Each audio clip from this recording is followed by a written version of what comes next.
Hello and welcome to today's lesson where we will talk about using English idioms. We want to learn to use idioms to sound more like a native speaker. Do you want to sound more natural when you speak in English? One way is to learn idioms. Native English speakers grow up using idioms in their conversations in a natural way, without even being aware that they are using them.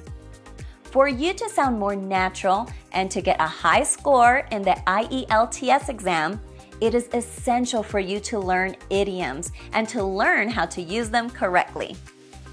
Another benefit of learning them is that you will understand more when you have a conversation with a native speaker. Idioms can help you to improve your score in the IELTS speaking test if you use them appropriately. However, if you fail to use them accurately, they can lower your score. So, how to use idioms? First, what exactly is an idiom? It is a phrase that has a different meaning from the literal meaning of the words in it. For example, if someone has lots of energy, you could say that he is full of beans. This doesn't mean that they've eaten lots of beans for breakfast. It's just the idiomatic way of saying that they have lots of energy. However, it's important to realize that idioms are usually used informally in conversations, and you should generally avoid them in written work, such as in business reports. For example, it is acceptable to use them in the IELTS speaking test, but not in the IELTS writing test.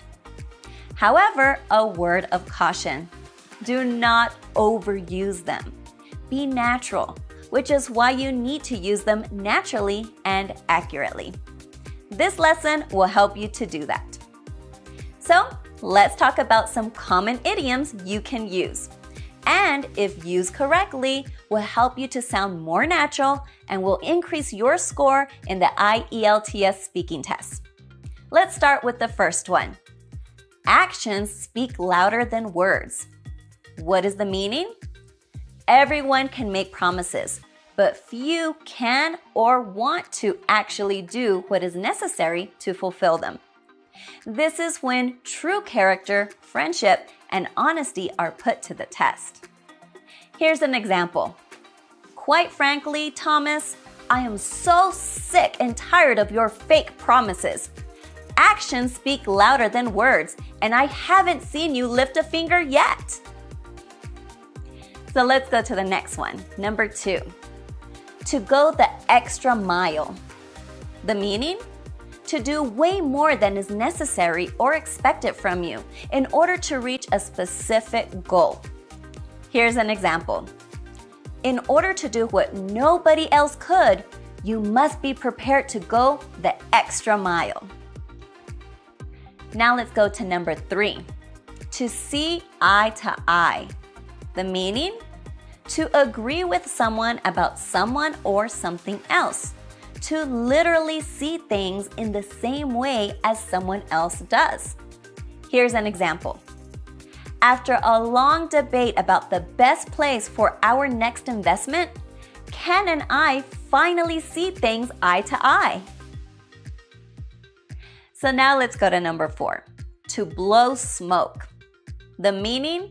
To intentionally confuse, deceive, or mislead someone. To say untrue things to someone else about them in order to make them feel better. Here's an example. The lawyers on the other end never actually had any proof against our client. They were just blowing smoke this entire time. Let's go to number 5. Once in a blue moon. The meaning? To occur extremely seldom or only once in a while. The example?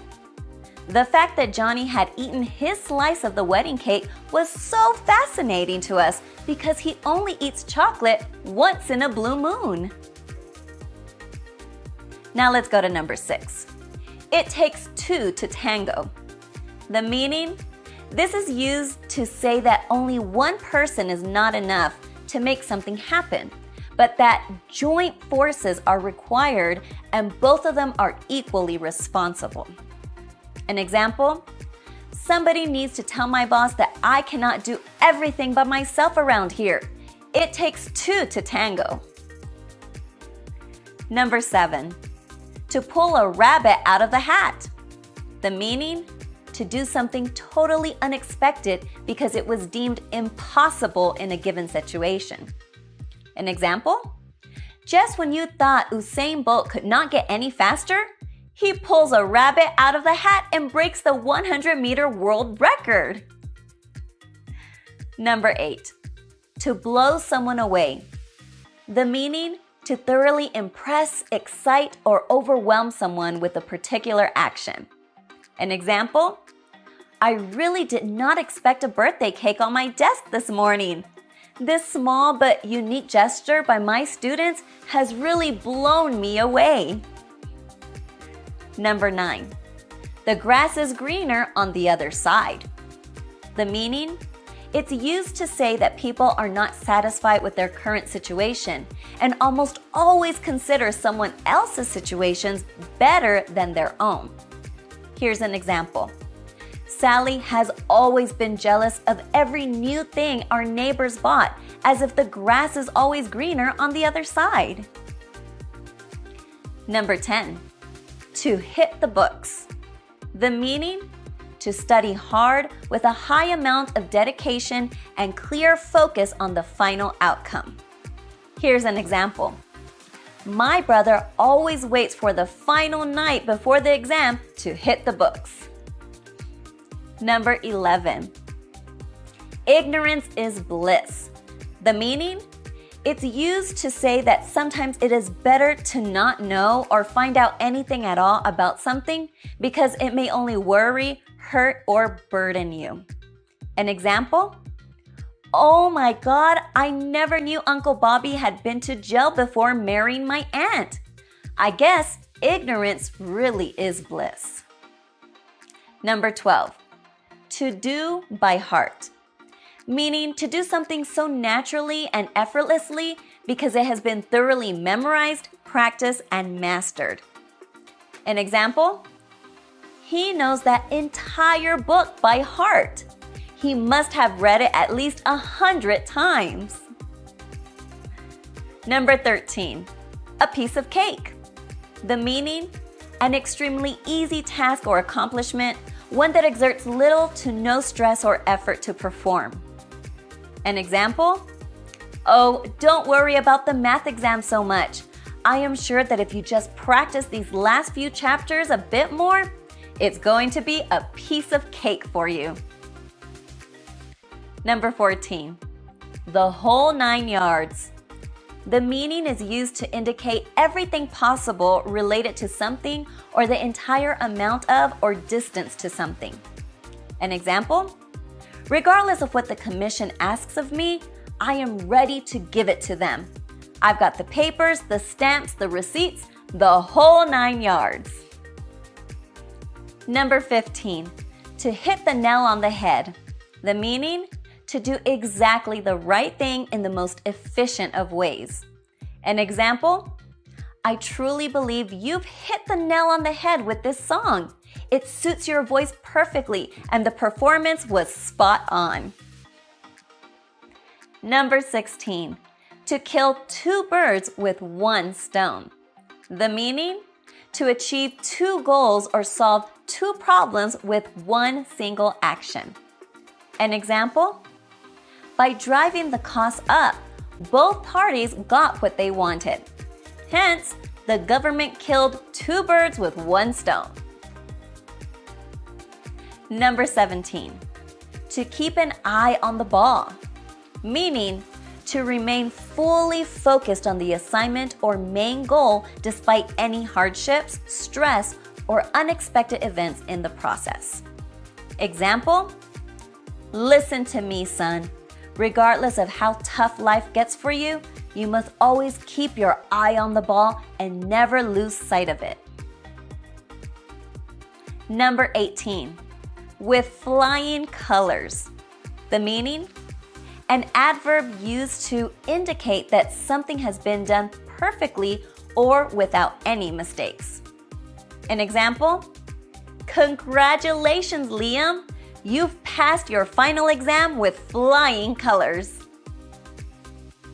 Number 19, to rock. The meaning: to be very good, pleasing, or successful. Here's an example. This school rocks! It's got free Wi-Fi, pizza machines, and 5 basketball courts. Number 20, to break a leg. The meaning: this is used to encourage someone before a major event or action. It's a synonym for good luck. Here's an example. Everybody, this is the final game. You all look good and you have been working extremely hard for this. Now go out there, break a leg. So now you've learned about 20 different idioms that are common in the English language. Start to incorporate these idioms into your daily English speaking so you can start to sound more natural in your conversations. Start practicing today! Hello and welcome to our English lesson, where we will talk about English slang words. Slang words are an essential part of conversing in English. American slang is full of eccentric sayings and colloquialisms, which are useful in a wide variety of casual situations.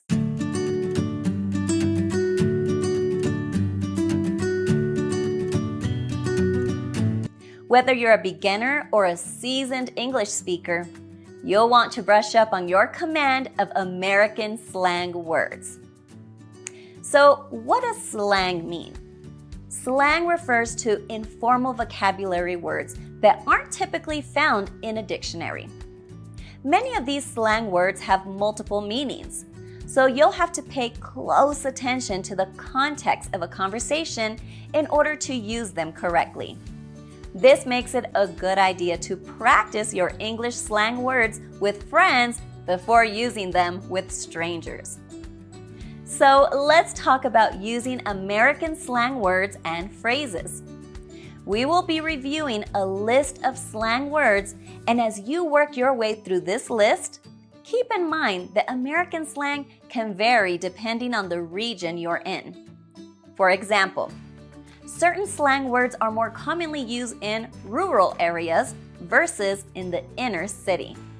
You may find a different set of slang words on the west coast of the US versus the east coast, or in the Midwest versus the deep south. Not sure which ones to use in your area? Just spend a bit of time with the locals and hear what kind of slang they use. Keep in mind that slang words are meant for casual conversations, so you don't want to use these in a formal context. You will hear plenty of American slang in popular TV and movies, so chances are you'll already be familiar with many of these words. Also, if you think these English slang words will work across the pond in England, think again. While there may be a few crossover phrases, by and large, the countries have their own unique set of English slang.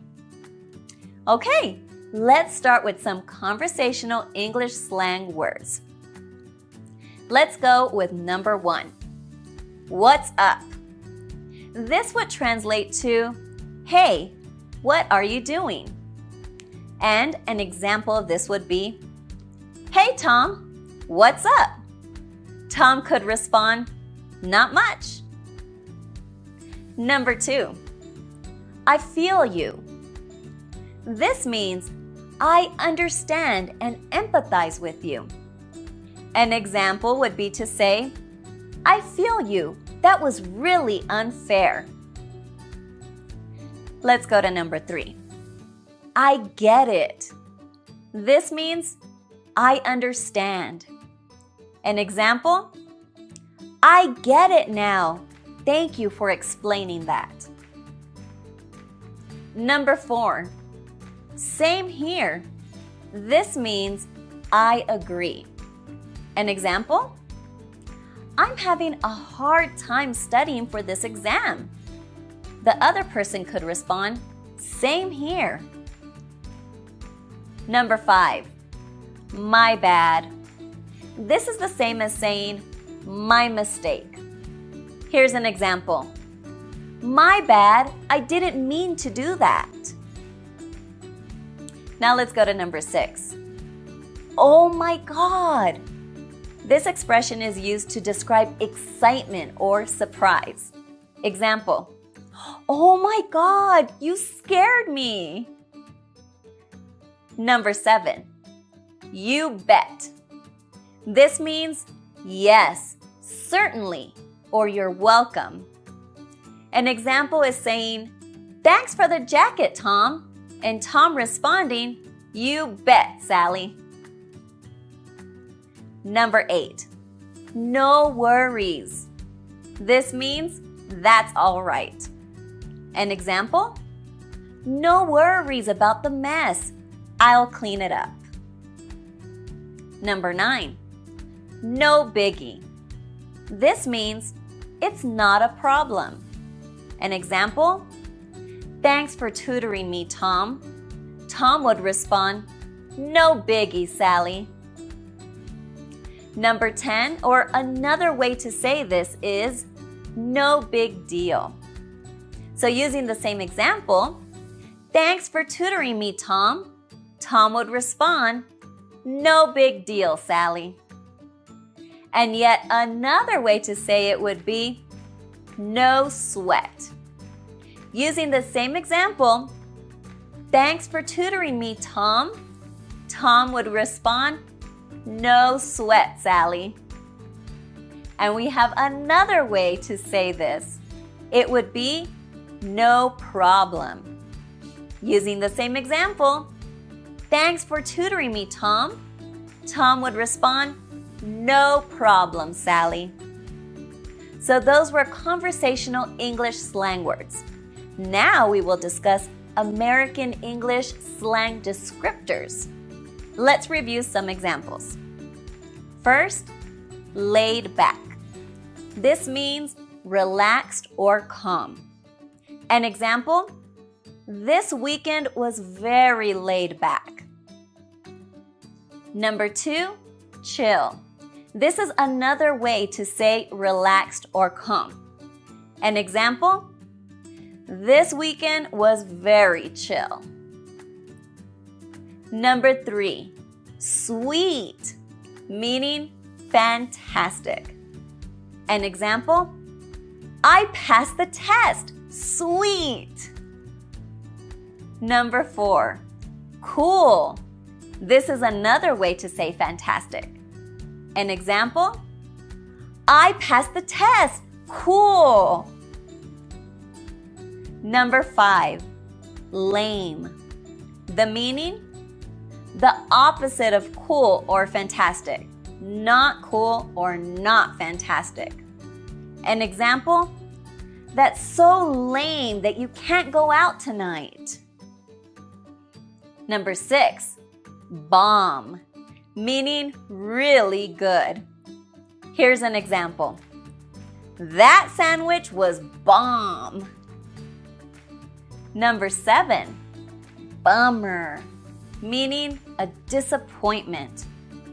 An example, that's such a bummer. I'm sorry that happened. Number 8, shady, meaning questionable or suspicious. An example, I saw a shady guy in my neighborhood last night. Number 9, hot, meaning attractive. An example, he or she is hot. Number 10, beat, meaning tired. An example, I was so beat after that soccer game. Number 11, sick, meaning awesome. Here's an example. Those shoes are sick. Number 12, epic, meaning grand or awesome. An example, that was an epic party last night. Number 13, ripped, meaning very physically fit. An example, Tom is ripped. Number 14, cheesy, meaning silly. An example, the romantic comedy we watched was very cheesy. Number 15, corny. It would be another way to say silly. An example, the romantic comedy we watched was very corny. Number 16, flaky, meaning indecisive. An example, John is so flaky. He never shows up when he says he will.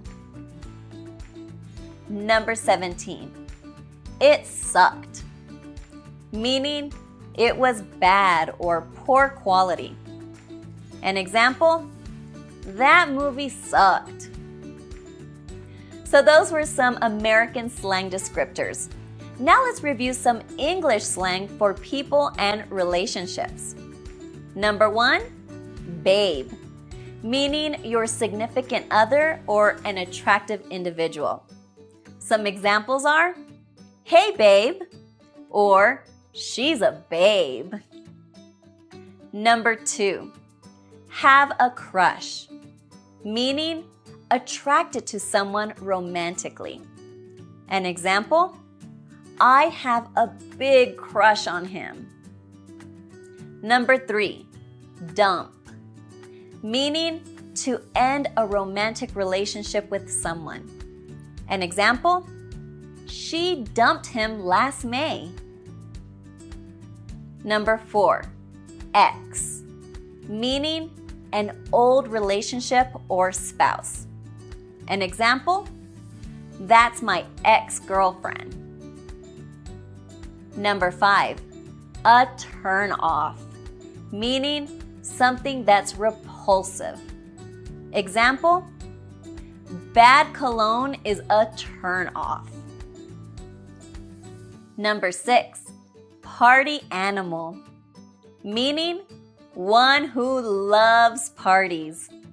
An example, Jerry is a party animal.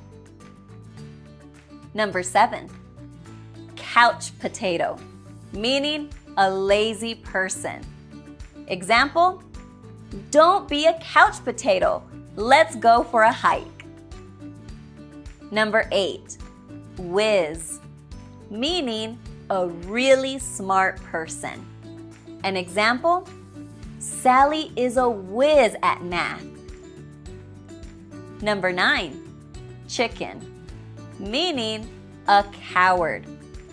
Example, don't be a chicken. Go ice skating with me. Number 10, chick, meaning a girl or young woman. Example, that chick is hilarious. Number 11, getting hitched, meaning getting married. Example, Tom and Sally are getting hitched. Number 12, tying the knot. This is another way to say getting married. Example, Tom and Sally are tying the knot. 13, they got fired, meaning they lost their job. An example, did Jerry get fired? Now let's discuss American slang for social events. Let's review. 1, hang out, meaning to spend time with others. Example, want to hang out with us? Number 2, I'm down, meaning I'm able to join. An example, I'm down for ping pong. Number 3, I'm game. This is another way to say I'm able to join. An example, I'm game for ping pong. Number 4, I'm in. This is yet another way to say I'm able to join. An example, I'm in for ping pong. Number 5, a blast, meaning a very fun event.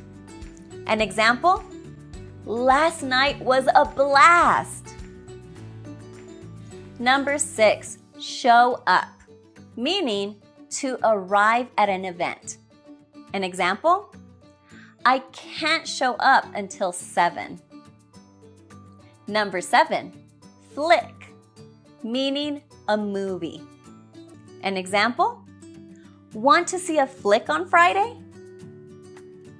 Number 8, grub, meaning food. An example, want to get some grub tonight? Number 9, wasted, meaning intoxicated.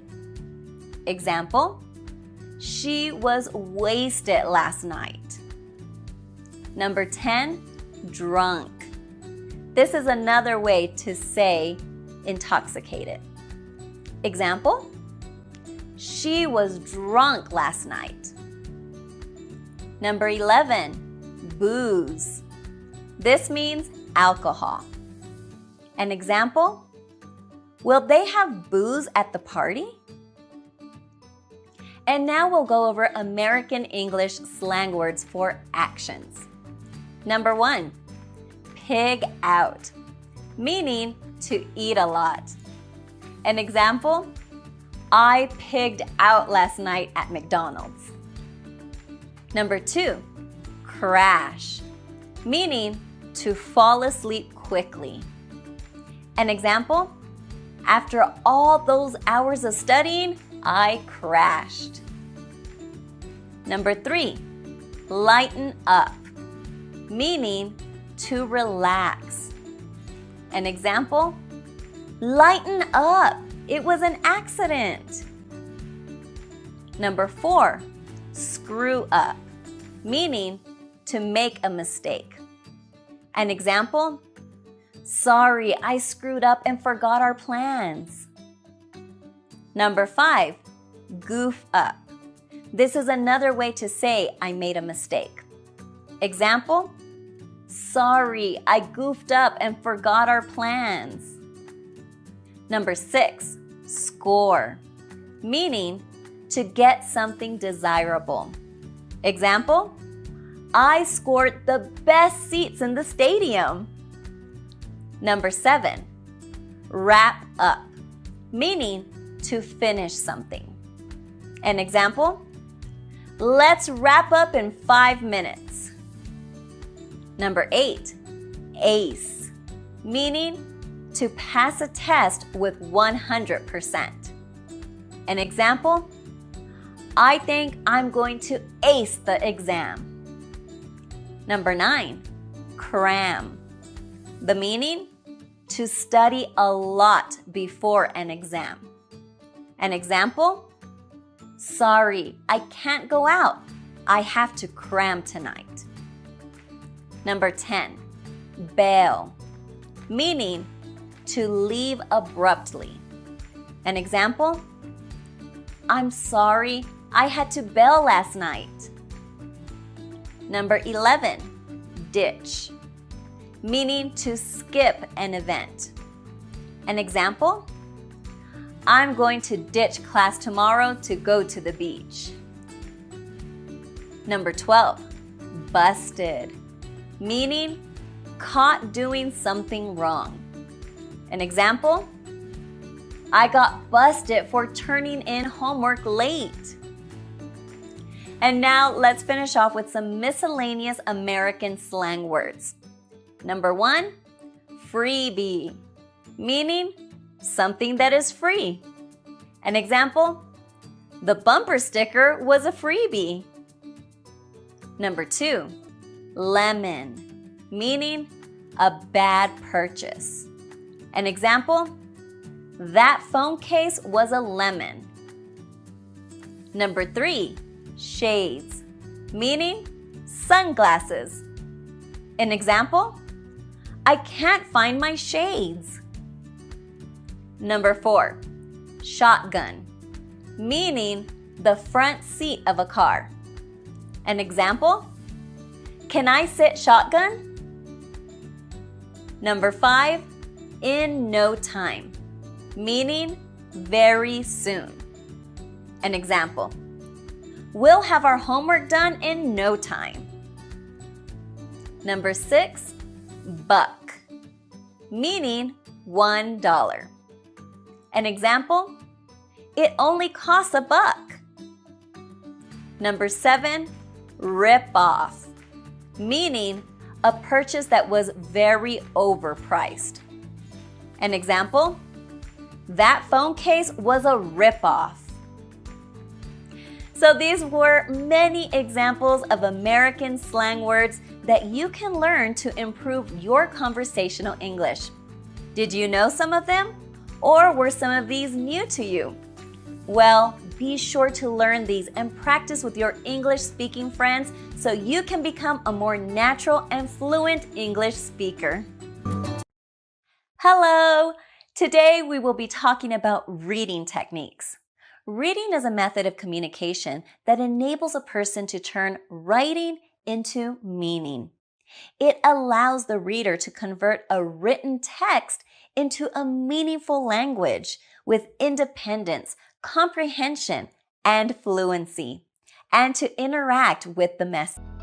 Hello and welcome to our English lesson for today, where we will be learning about chunks. What are chunks? They are groups of words that can be found together in the English language.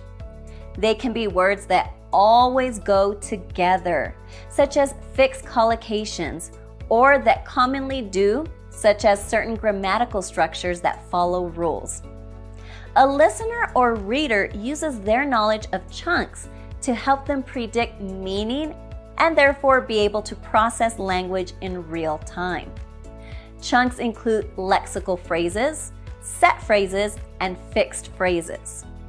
The simple way to think about this is groups of words that will always go together. Let's look at some examples. I'd like. I'd like. I'd like. This would be the shorter version of I would like. I'd like. I should have. I should have. I should have. This is a shorter version of I should have. I should have. I would have. I would have. I would have. This means I would have. I would have. Can you? Can you? Can you? This is usually used when asking a question and asking if someone is able to help with something. I want to. I want to. I want to. I want to. I want to. I want to. I didn't want to. I didn't want to. I didn't want to. I didn't want to. I didn't want to. I didn't want to. I wanted to. I wanted to.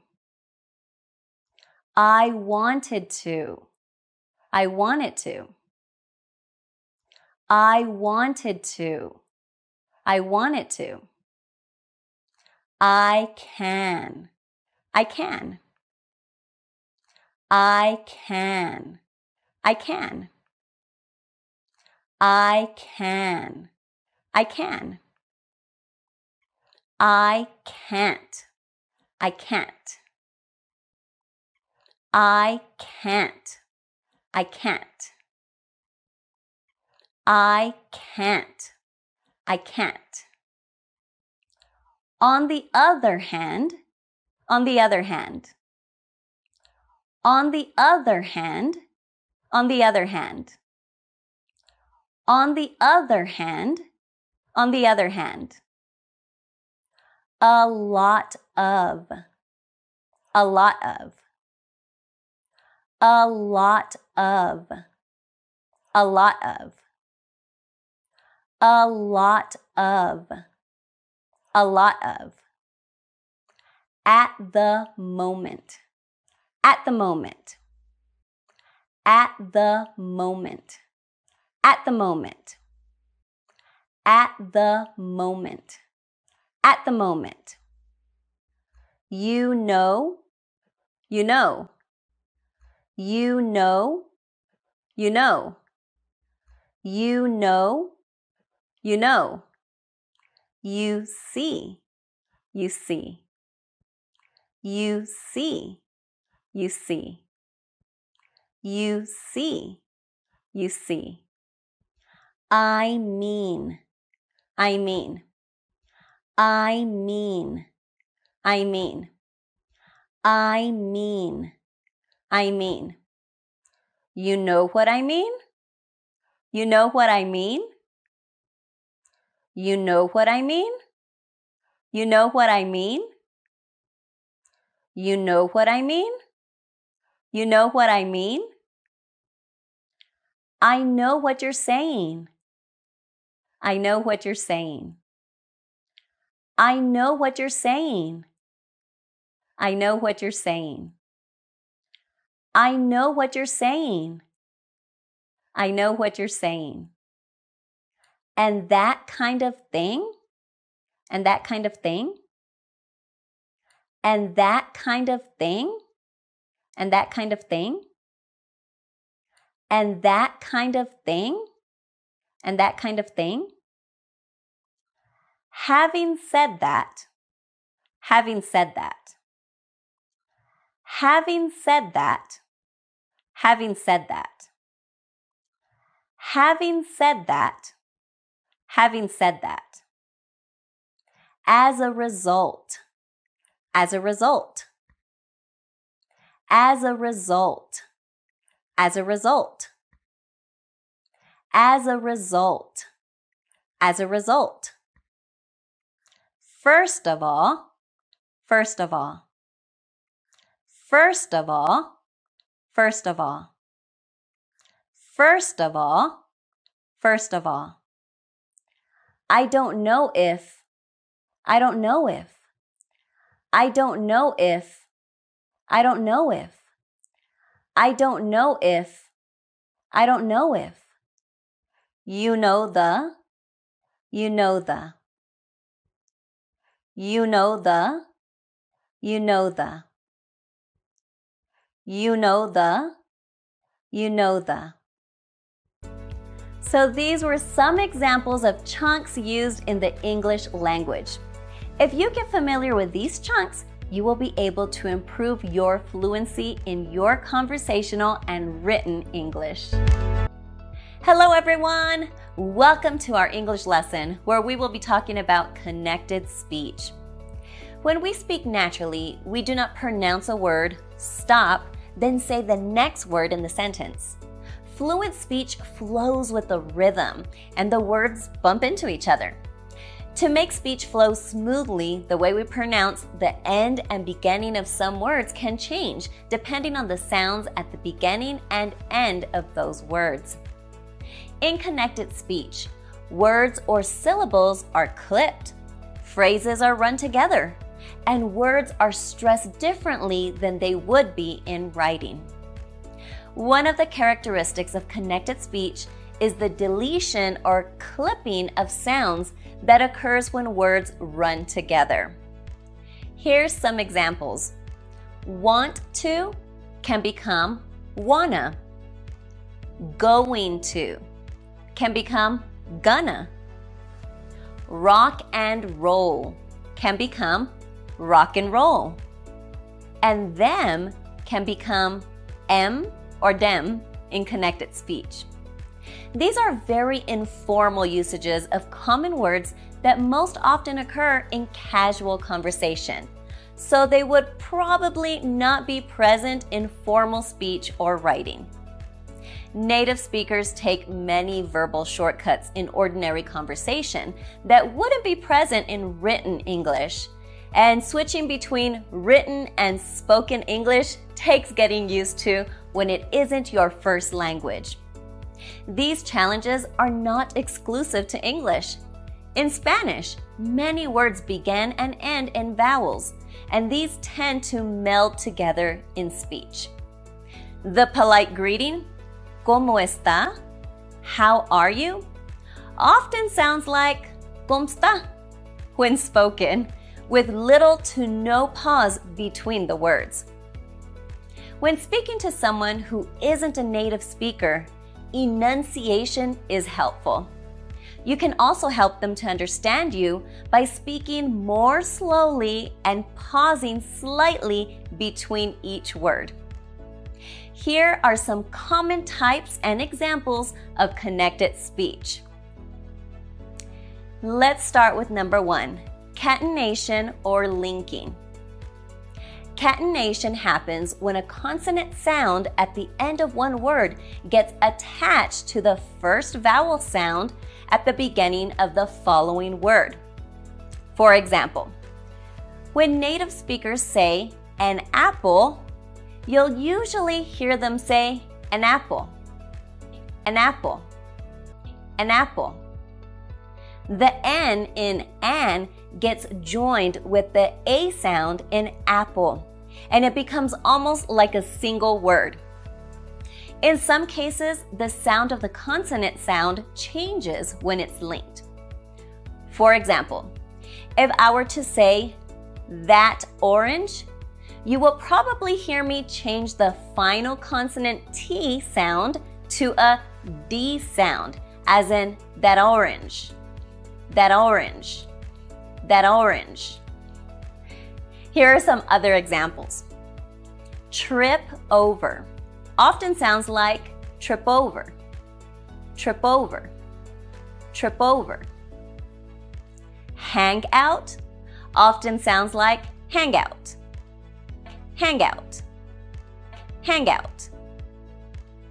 Clean up often sounds like clean up, clean up, clean up. Now we'll go to number 2, intrusion. Intrusion happens when an extra sound squishes in between two words. The intruding sound is often a J, W, or R. For example, we often say, he asked, more like he asked, he asked, he asked. Or do it, more like do it, do it, do it.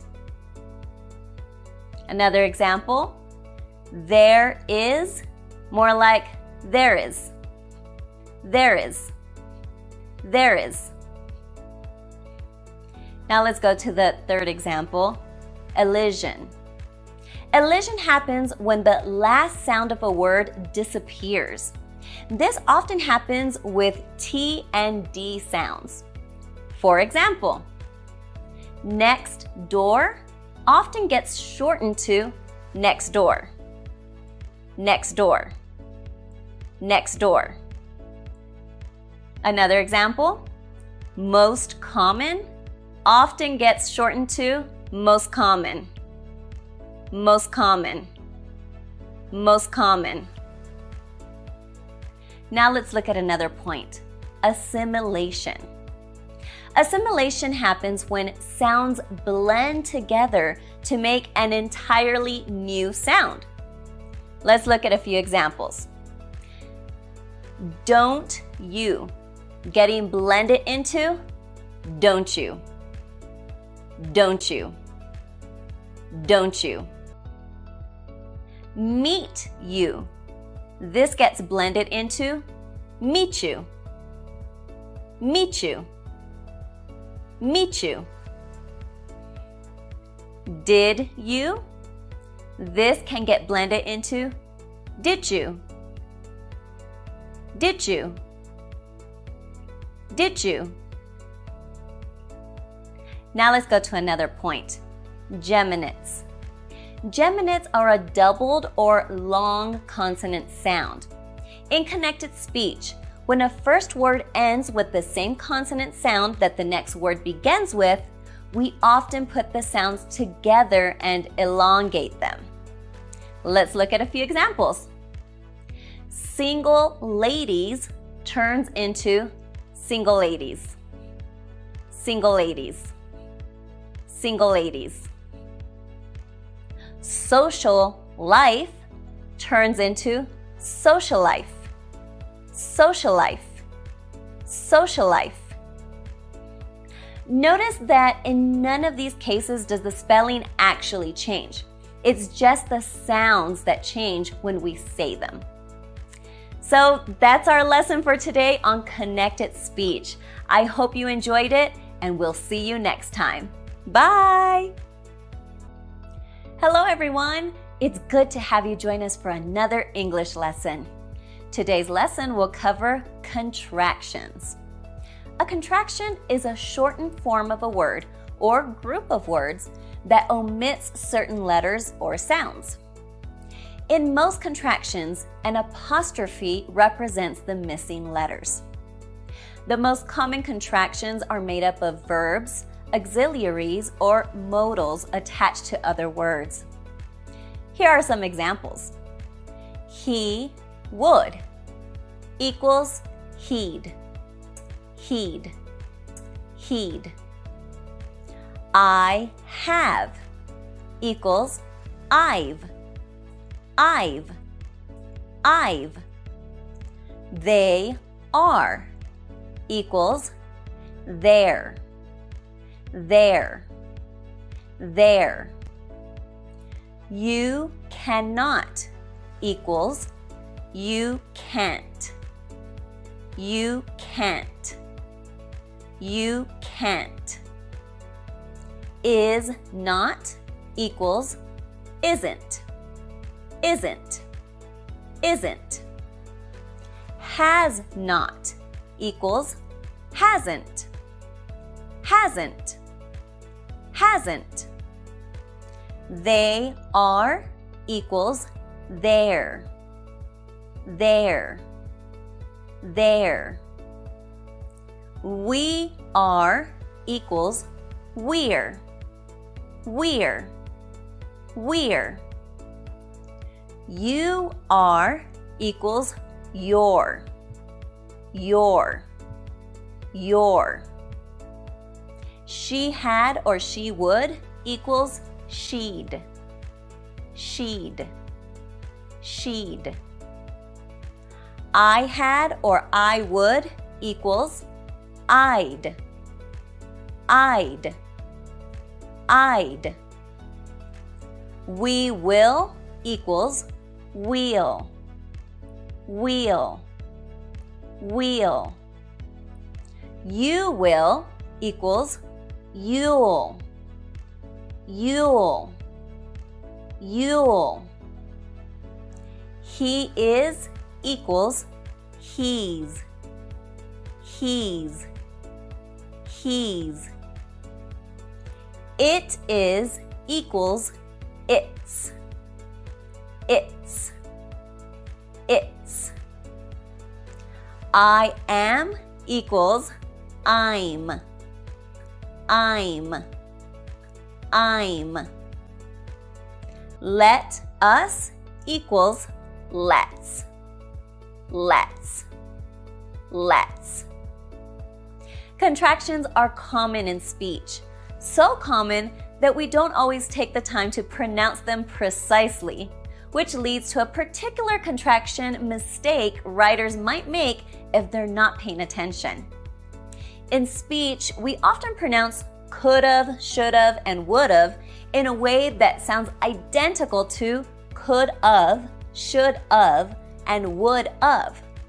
But you should never write could've, should've, or would've. Remember, could've, should've, and would've are contractions that mean could have, should have, and would have.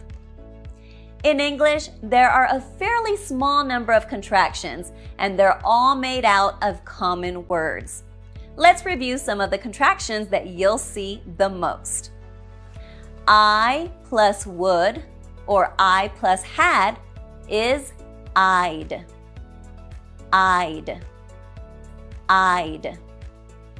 I plus will is I'll. I'll.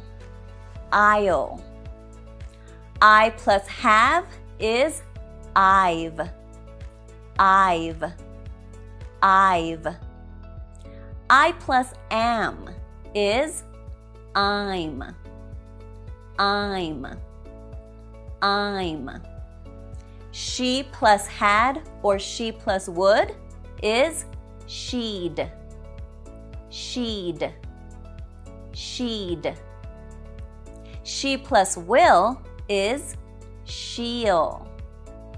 She'll. She'll. They plus will is they'll. They'll. They'll. They plus are is there. There. There. They plus have is they've. They've. They've. We plus had or we plus would is we'd. We'd. We'd. We plus will is wheel. Wheel. Wheel. We plus are is we're. We're. We're. We plus have is we've. We've. We've. It plus will is it'll. It'll. It'll. It plus is its. Its. Its. That plus is that's. That's. That's. There plus is theirs. Theirs. Theirs. Where plus is where's. Where's. Where's. Let plus us is let's. Let's. Let's. Can plus not is can't. Can't. Can't. Could plus not is couldn't. Couldn't. Couldn't.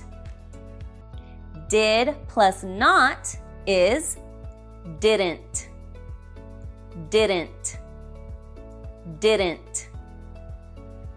Does plus not is doesn't. Doesn't. Doesn't. Do plus not is don't. Don't. Don't. Had plus not is hadn't. Hadn't. Hadn't. Has plus not is hasn't.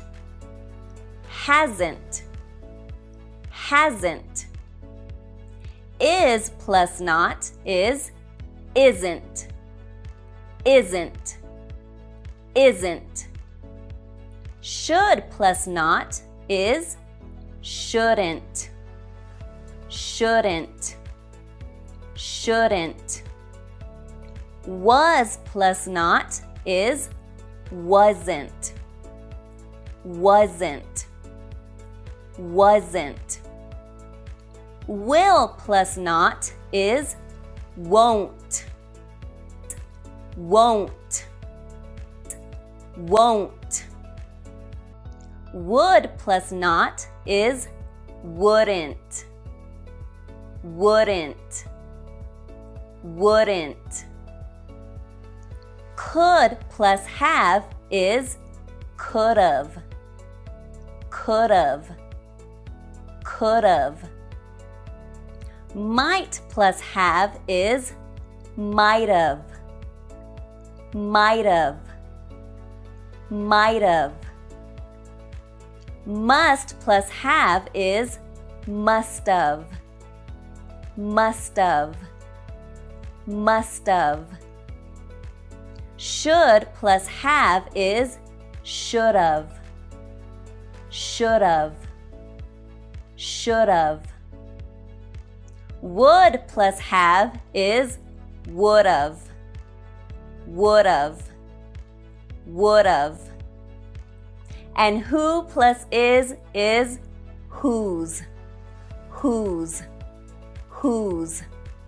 There you have it, some of the most commonly used contractions in English. Some people feel that you should never use contractions in writing, but they're wrong. It's perfectly okay to use contractions in most writing, including newspapers, fiction, and instructions.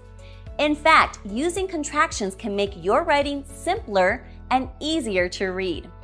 However, if you're writing an academic paper or anything else that's formal, you may want to avoid contractions.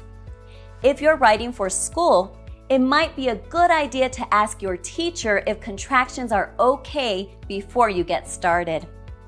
I hope you enjoyed this lesson on contractions. You're well on your way to being a fluent English speaker. Until next time, goodbye! Hello, my fellow English learners. Today we will be learning about drop sounds. What are drop sounds? This is when words end with a silent E. We want to drop the E before adding ing. Let's look at some examples so you can understand better. Bike. Drop the E and add ing to create biking. Give. Drop the E and add ing to create giving. And dodge. Drop the E and add ing to create dodging. This rule also applies to other suffixes that start with vowels, like ed, er, able, and ous. Let's review some of these examples. For ous, pronounce us, we will look at the word grieve. We would drop the E and add ous to create grievous. For able, pronounce able, we will look at the word excite. When we drop the E and add able, we get excitable. And for ed, pronounce d. We will look at the word hope. We will drop the E and add ed, and we get hoped. There are two common places that a final T is deleted or dropped from the pronunciation of a word. Note that when the T is dropped, the sound before the T must link smoothly into the following word.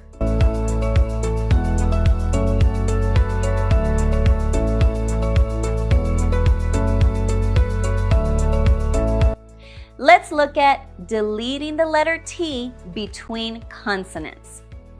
When a word ending in the letter T links into a word beginning with a consonant, the final T of the first word is often deleted.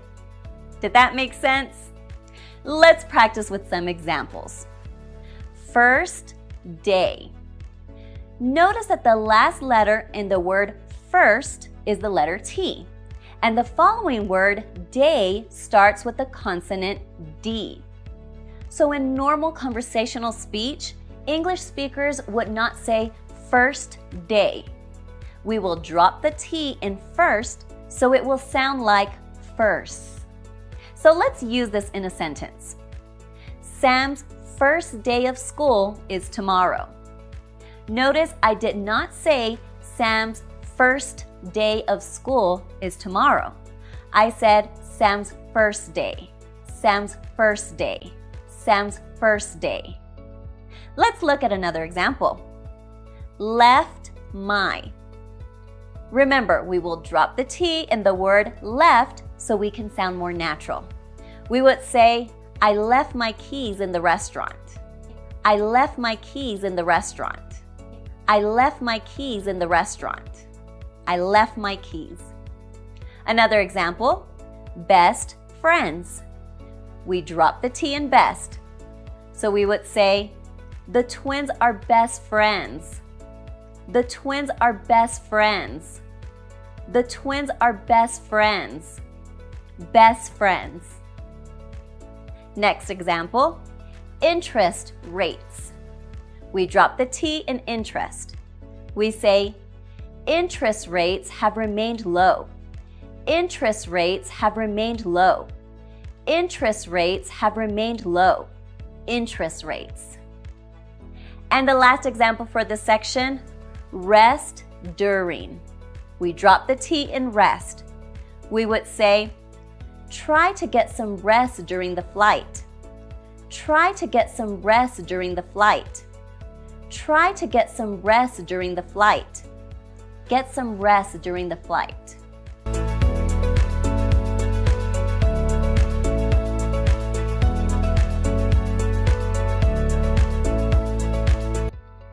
Now let's talk about deleting the letter T between NT, nt, and a vowel sound. When a word ending in NT links into a word beginning with a vowel sound, the final T is often deleted. So now let's practice linking the drop T between NT and a vowel sound. 1. Percent of. A percent of the profits are given to charity. Did you notice that you don't hear a heavy T sound? I didn't say a percent of the profits. I said a percent of the profits. A percent of the profits. A percent of the profits. Let's look at another example. Number 2. President announced. Our company president announced her retirement. Company president announced her retirement.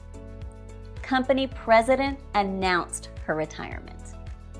Company president announced her retirement. Another example, example number 3. Patient asked. The patient asked for another pillow. The patient asked for another pillow. The patient asked for another pillow. The patient asked for another pillow. Now a fourth example. Apartment in. She moved into an apartment in the city. She moved into an apartment in the city. She moved into an apartment in the city. She moved into an apartment in the city. And our final example for this section, our fifth one. Accident occurred. The accident occurred early in the morning. Accident occurred. Accident occurred. Accident occurred.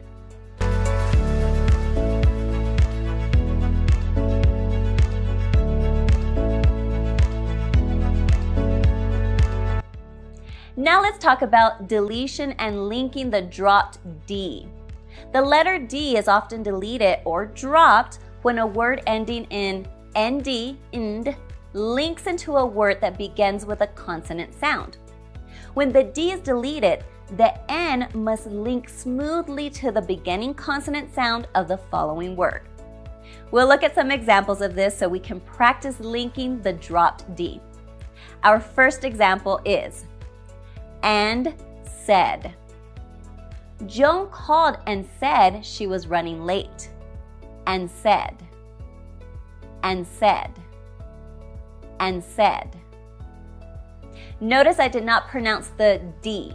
I did not say Joan called and said, but I said John called and said. John called and said. John called and said. The and sounds like an. Let's look at a second example. Hand me. Could you hand me that pen?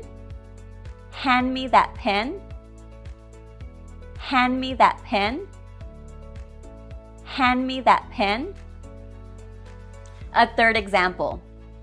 Stand back. Please stand back from the yellow line. Stand back from the yellow line. Stand back from the yellow line. Stand back from the yellow line. A fourth example. Sound familiar. That does sound familiar. That does sound familiar. That does sound familiar. That does sound familiar. And our final example, weekend project. We're planning a big weekend project. A big weekend project. A big weekend project. A big weekend project. That covers our lesson for today on drop sounds. Keep practicing and you will keep improving your fluency in English. Thank you for joining. Bye! Hello everyone! Welcome to a new English lesson where we will learn about linking sounds. Native English speakers connect their sounds by linking words. This makes their spoken English different from their written English. For example, read the sentence, "Do you want a cup of coffee?" Every word is separate and clear. However, your American friend may say, "Do you want a cup of coffee?" This may confuse you. Linking a pronunciation technique that allows the speaker to smoothly say two or more words together. When linked together, the words sound like one continuous word. Using linking sounds when speaking English can make your speech sound much more fluent and natural.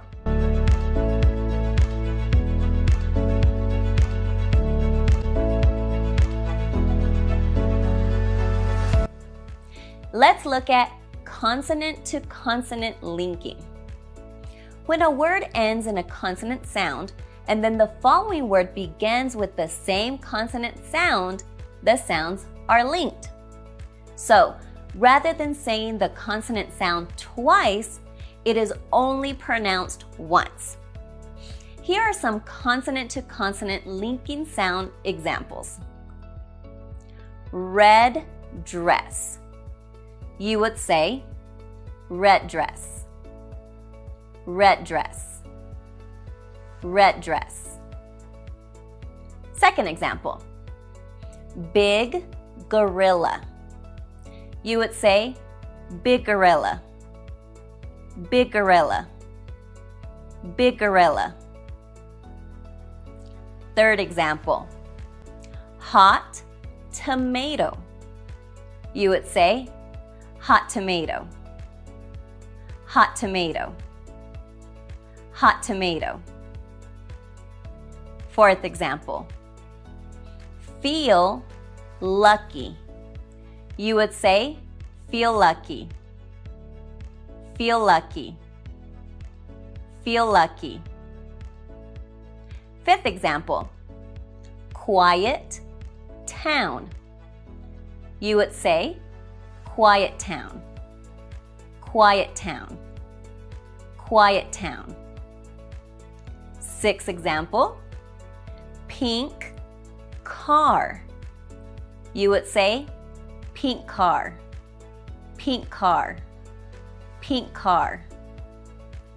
And the final example, nice scarf. You would say nice scarf, nice scarf, nice scarf.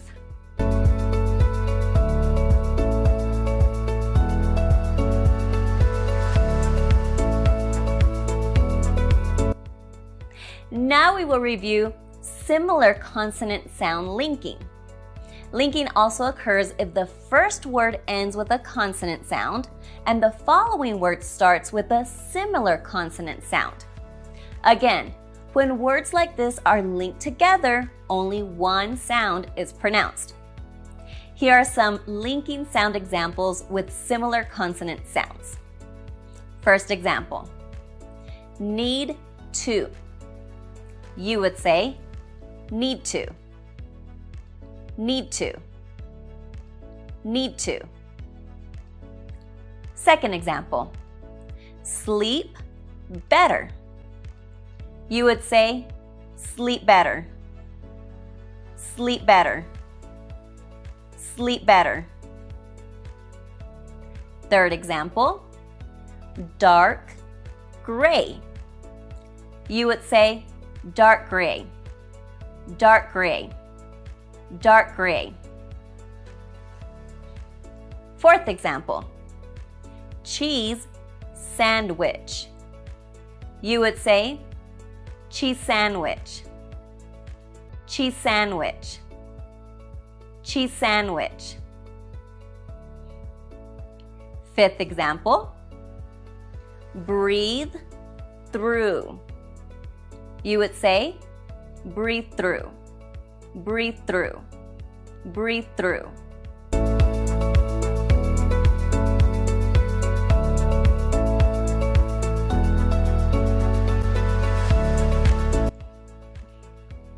Now we will review consonant to vowel linking examples. When one word ends with a consonant sound and the following word starts with a vowel sound, the sounds are often linked together. When linking occurs, the two words flow together and sound like one single word. Here are some consonant to vowel linking sound examples. First, an elephant. It would sound like an elephant. An elephant. An elephant. Second example, an apple. This would sound like an apple. An apple. An apple. Third example, these are. This would sound like these are. These are. These are. Now using in a sentence. Craig bought an apple. Craig bought an apple. Craig bought an apple. Craig bought an apple.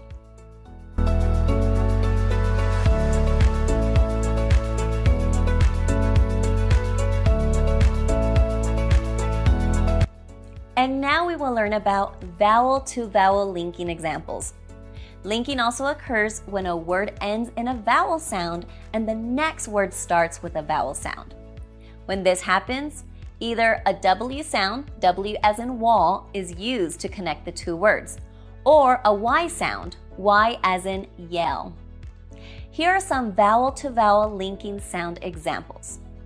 First example, 2 apples. This is where we would connect using a W sound. 2 apples. 2 apples. 2 apples. 2 apples. Second example, she asked. This is where we would connect using the Y sound. She asked. She asked. She asked. She asked. Third example, go out. We will connect using the W sound. Go out. Go out. Go out. Go out. And the last example, see Anna. We will connect using the Y sound. Sienna. Sienna. Sienna. Sienna.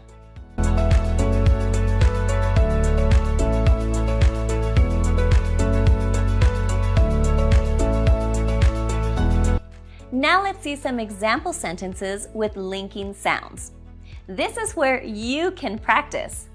Read each sentence aloud and try to identify the linking sounds. There's an apple in the tree. There's an apple in the tree.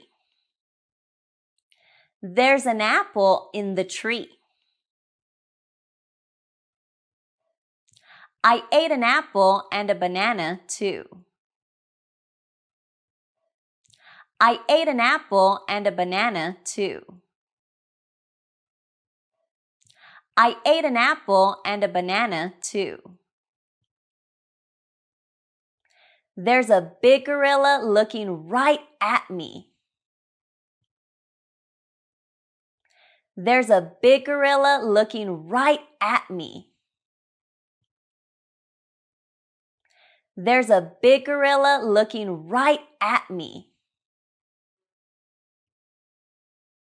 She asked for a glass of water. She asked for a glass of water. She asked for a glass of water. When Anna met Andrew, she asked him to go on a date. When Anna met Andrew, she asked him to go on a date. When Anna met Andrew, she asked him to go on a date. I always sleep better when it's dark. I always sleep better when it's dark. I always sleep better when it's dark. I need to see you right away. I need to see you right away. I need to see you right away. The sky was dark gray all day.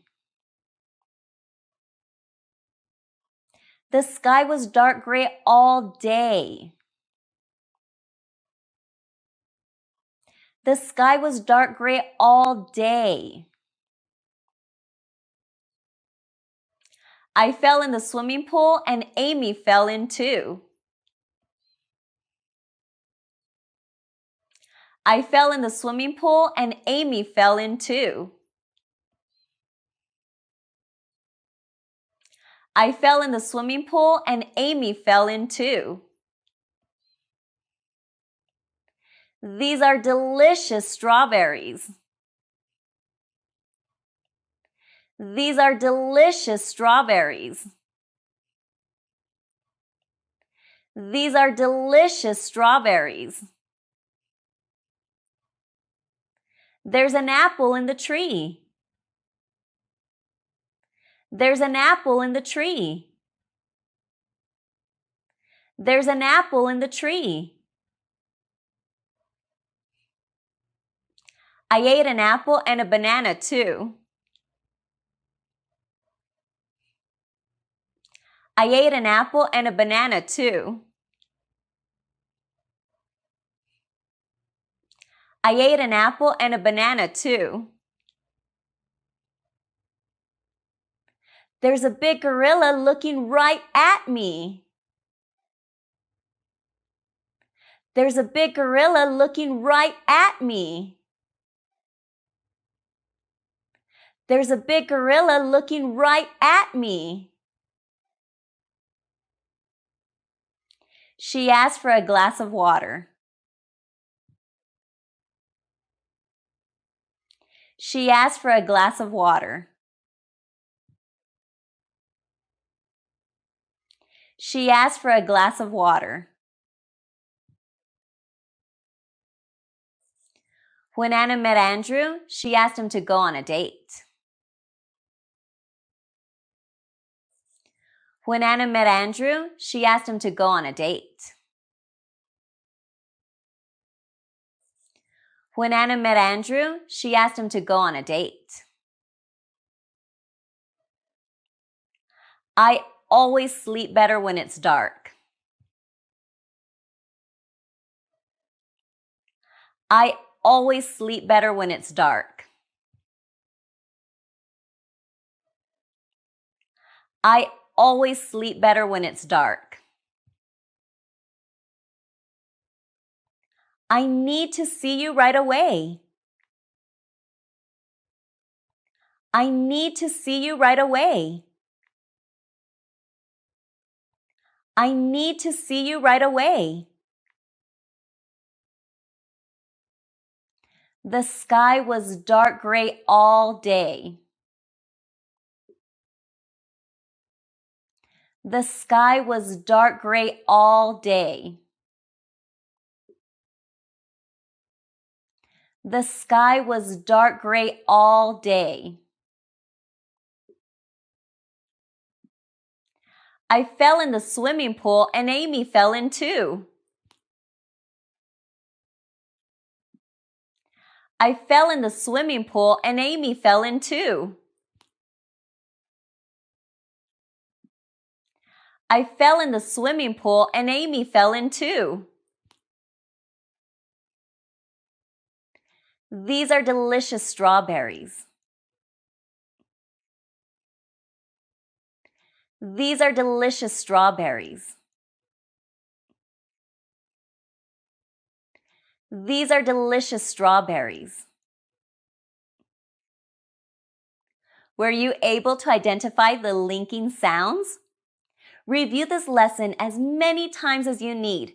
Continue practicing, and you will improve your English fluency using linking sounds. I hope you enjoyed the lesson. Until next time, bye! Hello and welcome to today's lesson where we will learn about weak forms. These words have no stress and so they are weakened. That weakened form is called weak form as opposed to a strong form, which is the full form of the word pronounced with stress. The strong form only happens when we pronounce the words alone or when we emphasize them.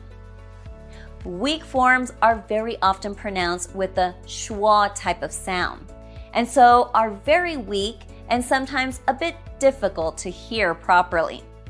Let's go over some examples. First example, and. Fish and chips. To say this naturally, you wouldn't say fish and chips, but you would change it to fish and chips. Fish and chips. Fish and chips. Fish and chips.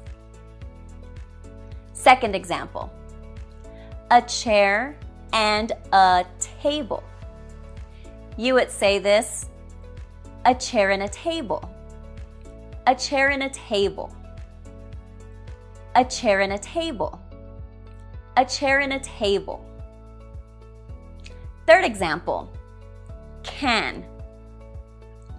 She can speak Spanish better than I can. The first can is the weak form. The second can is the full form. Fourth example, of.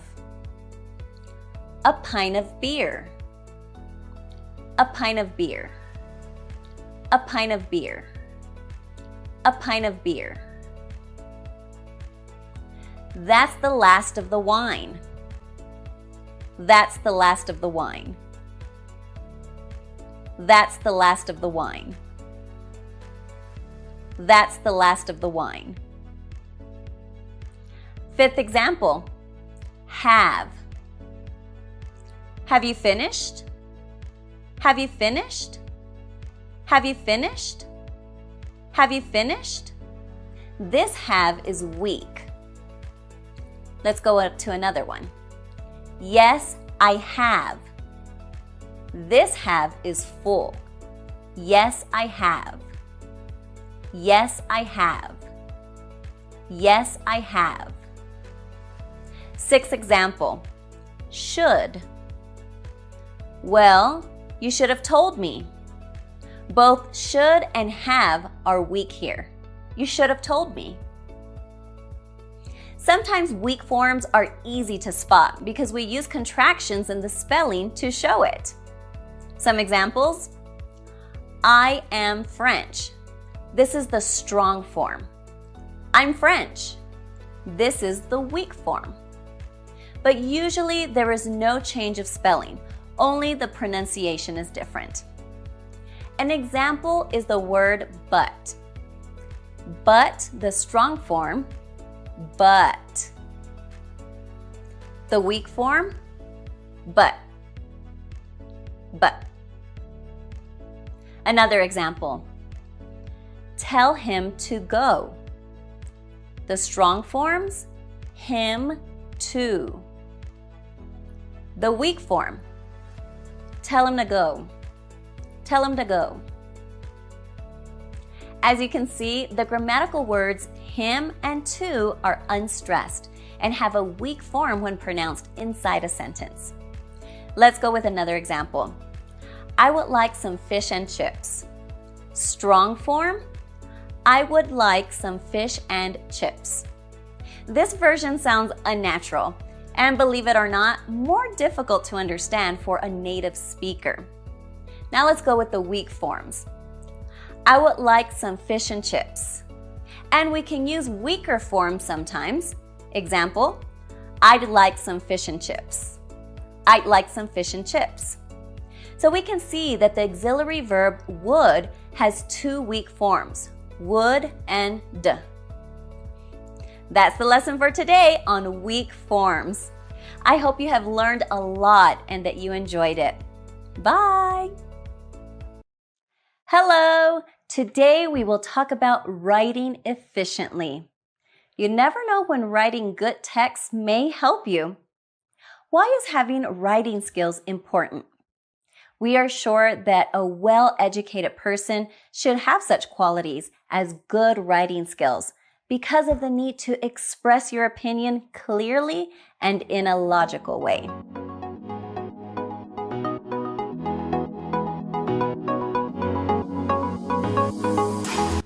It is known that a person who can write a good text knows how to organize his speech in such a way that the audience is interested and motivated to listen.